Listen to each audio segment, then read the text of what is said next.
So here we are then for the 5th mini episode of the mid-season review for the Formula 1 2014 season.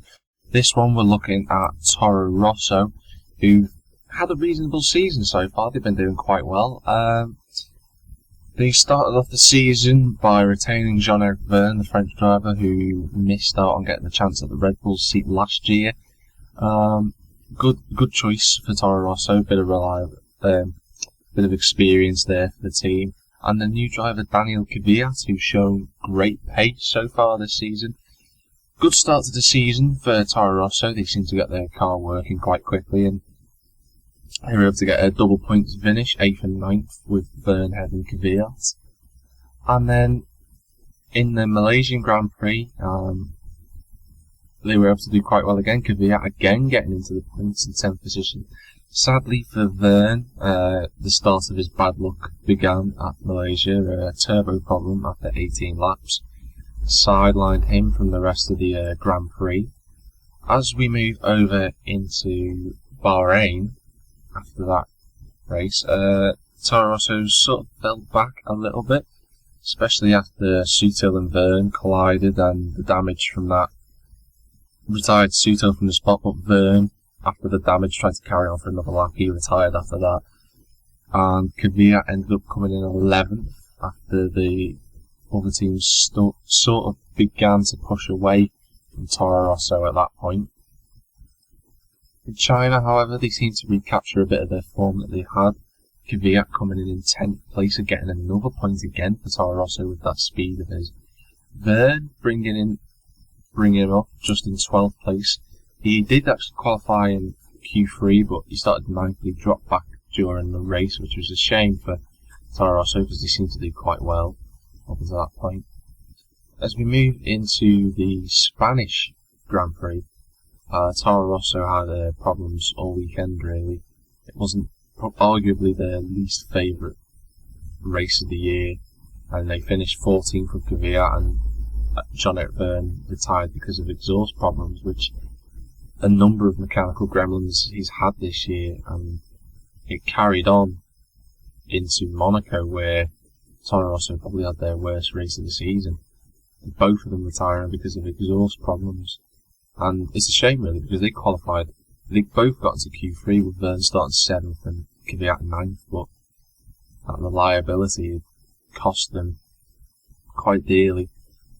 There was a bit of an upturn. Well, for one driver in particular, Vergne managed to finish in 8th, got his best finish of the season, alongside with the 8th he had in Australia, but Kvyat had a problem with his drivetrain, and sadly, well, that weekend wasn't a great weekend for him in particular, but he retired after just 47 laps.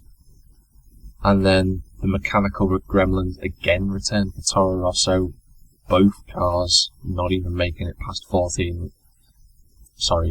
making it to the finish line.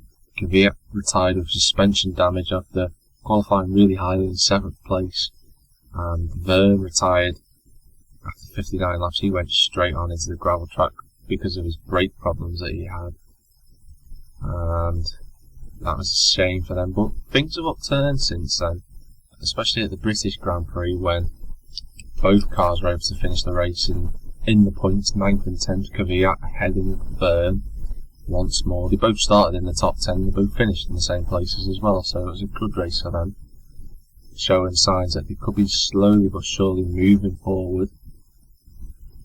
But as we move into the next round in Germany, although they didn't really have the pace in Germany, Toro Rosso's, Vergne was able to get to the finish, and Kvyat had actually qualified quite well. He'd finished in 8th, qualified in 8th, but an ignition problem, and the fact that he was turned around as well during the race in a collision. He retired after all that, after fighting his way into the field and doing the best he could have done at the time.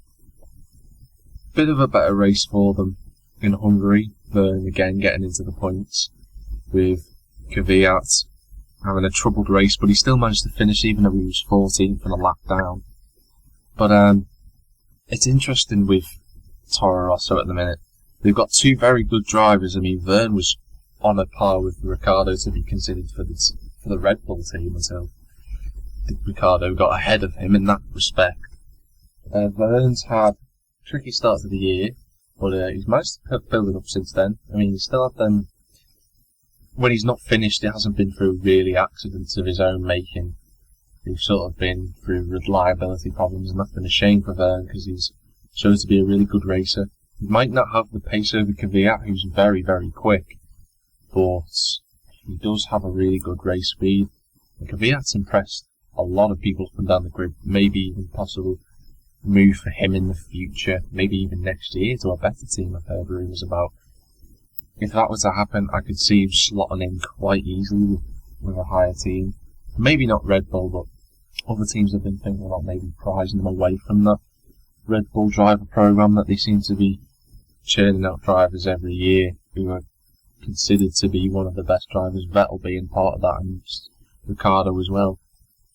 I think for the rest of the season, Toro Rosso have got to probably stay where they are, keep finishing in the lower regions of the points, maybe putting in some good drives. I mean, Verne's drive in Hungary was brilliant.